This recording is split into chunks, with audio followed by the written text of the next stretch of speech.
semuanya, perkenalkan nama saya Raudatul Jannah dengan NIM 23101231200003 dengan mata kuliah Psikologi Belajar, dosen pengampu Ibu Dr. Rianti Rahmayani Jemain SPC MPD. Nah, pada kesempatan ini kita akan membahas topik yang sangat penting, yaitu aspek psikologis dan perilaku dalam proses pembelajaran. Nah, mengapa topik ini penting?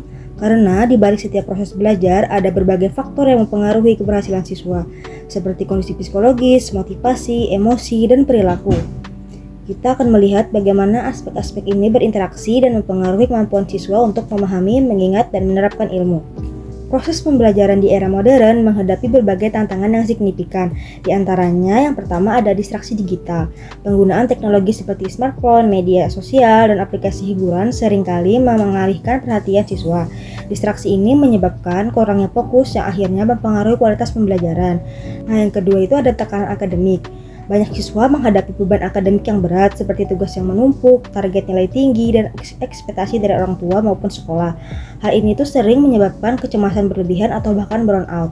Nah, selanjutnya yang ketiga itu ada motivasi yang menurun. Tidak semua siswa memiliki motivasi belajar yang kuat. Faktor seperti metode pengajaran yang membosankan, kurangnya hubungan antara materi dan kehidupan sehari-hari, atau kurangnya dukungan sosial bisa menurunkan semangat belajar siswa. Nah, yang terakhir ada kesehatan mental. Masalah kesehatan mental seperti stres, depresi, dan rasa cemas meningkat di kalangan pelajar, terutama akibat tekanan akademik dan sosial. Nah, psikologi belajar adalah studi tentang bagaimana manusia memproses informasi, bagaimana emosi mempengaruhi belajar, dan bagaimana perilaku tertentu dapat meningkatkan atau menghambat proses belajar. Faktor utama yang mempengaruhi pembelajaran yang pertama itu ada motivasi.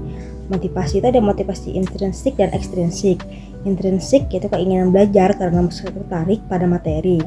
Ekstrinsik, dorongan belajar karena faktor luar seperti nilai, penghargaan, atau pengakuan sosial. Nah, yang kedua itu ada kesejahteraan emosional.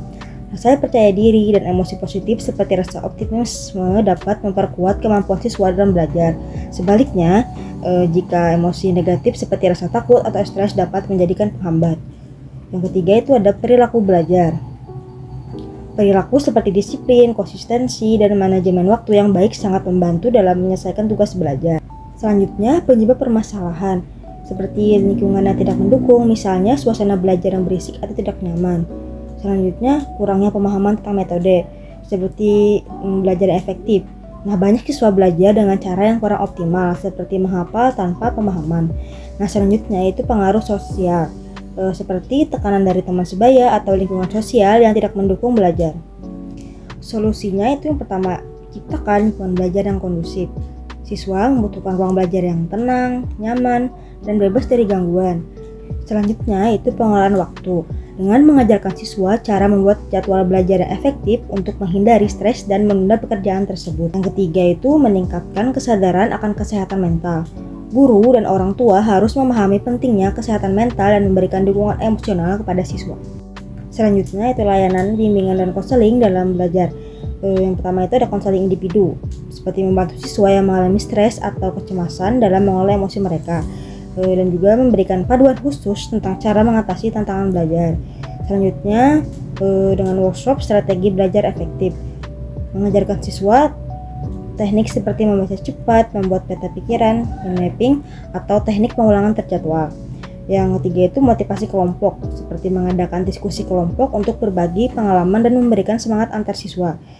Dan yang terakhir ada layanan dukungan teman sebaya, mengajak siswa untuk saling membantu dan memberikan dukungan satu sama lain dalam kelompok belajar. Nah, dari semua yang saya sampaikan tadi dapat disimpulkan bahwa proses pembelajaran tidak hanya dipengaruhi oleh apa yang diajarkan, tapi juga oleh faktor-faktor psikologis dan perilaku siswa. Mari kita harus meningkatkan kesadaran akan pentingnya kesehatan mental, motivasi, dan kebiasaan belajar yang baik. Peran guru, orang tua, dan teman sebaya sangat penting dalam menciptakan lingkungan belajar yang mendukung.